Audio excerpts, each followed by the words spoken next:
झूठ के बारे में बात हो रही है, लेकिन हम सभी इंसान हैं, मतलब हमेशा सच बोलना तो बड़ा मुश्किल होता है, कभी कभी छोटा मोटा झूठ बोल ही देते हैं। तो काबिल बनने के लिए, कामयाब होने के लिए क्या थोड़े छोटे मोटे झूठ बोलने जायज़ हैं? बहुत सारी तुमने दुनिया, शायद अभी तुमने भी बहुत सारे लोगों को देख लिया होगा अपनी इस उम्र तक। बड़ी उम्र के लोगों ने तो बहुत सारे लोगों को देखा है ऐसा। जब कोई चढ़ती उम्र में होता है या कोई नया नया काम करने लगता है या कोई इंसान नई नई चीज़ें कुछ करने की कोशिश करने लगता है, उस वक्त वो अपने काम को बहुत बड़ा चढ़ा के बताता है। वो करके एक छोटा सा काम आया होता है जिसकी उसको शाबाशी भी नहीं मिली होती, लेकिन वो अपने घर पे आकर के इतना बड़ी करके बात को बताता है कि उसके ऊपर तो सारे ऑफिस ने बड़ा प्यार लौटाया, उसको बड़ी शाबाशी दी। इसी तरह की अलग अलग सिचुएशनें होती हैं बेटा, और कभी ये स्टूडेंट्स में होती है, कभी काम करने वाले में होती है, कई लोगों के खाम खाई के एप्रिसिएशन लेने वालों में होती है ये, ठीक है।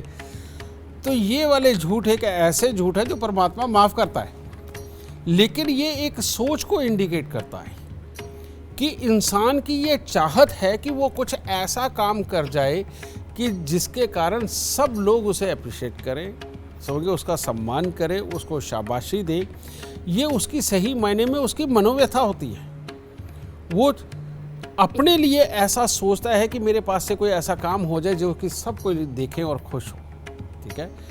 तो ये वाला जो झूठ बोलते हैं लोग, इनको परमात्मा माफ़ कर देता है, जन्म कुंडली भी माफ़ कर देती है। लेकिन इन लोगों का कर्म पर ध्यान रहना बहुत ज़रूरी है।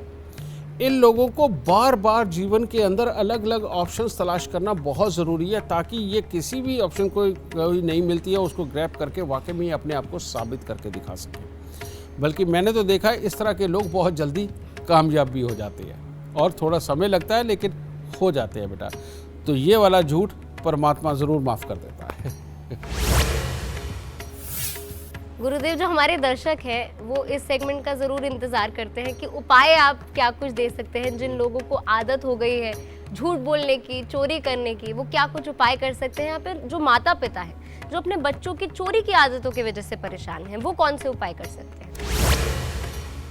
बेटा, घर के अंदर ये चीज़ कभी आए ही ना, कोई बच्चा इससे त्रस्त ना हो, और इवन जो बड़े बुजुर्ग भी हैं घर में या बड़े लोग हैं जिसमें चाचा ताऊ एक मान लो इकट्ठे रहते हैं, दादा दादी भी हैं सारे, उन घर के बुजुर्गों को इसके लिए उपाय ज़रूर करना चाहिए। क्योंकि ये जो चोरी है, झूठ है, ये सिर्फ इसी स्तर तक की नहीं होती।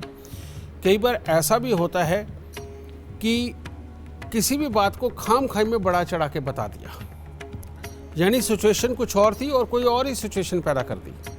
ये भी तो चोरी है, ये भी तो झूठ है, ठीक है। और वो जो क्रिएट की हुई सिचुएशन है उसके कारण घर में कलेश हो गया और एक दूसरे को समझने में दिक्कत आने लगी। ये भी उसी हिस्से की मालिक है, ठीक है ना। तो इसके लिए कहा जाता है कि मंगल और शनि जब मिलते हैं तो ये राहु बनता है, ठीक है। अब कुछ कहीं सही, लेकिन राहु को ठीक करना हो तो केतु का उपाय करना बहुत ज़रूरी है।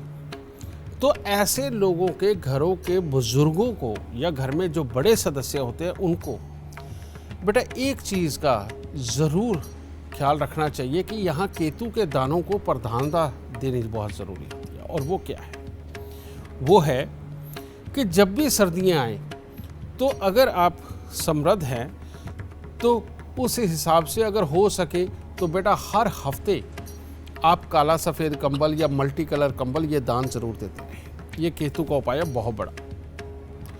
दूसरा, कुत्तों की सेवा, यानी कि उनको कुछ ना कुछ खाने को देते रहना, ये भी केतु की सेवा। और तीसरा, जो भी आपके रिश्ते के अंदर दामाद लगते हैं, दोते लगते हैं, भांजे लगते हैं, उनको समय समय के ऊपर उनको कुछ ना कुछ देते चले जाना, ये भी केतु को बहुत अच्छा लगता है, यानी कि उनको बहुत अच्छा रखता है।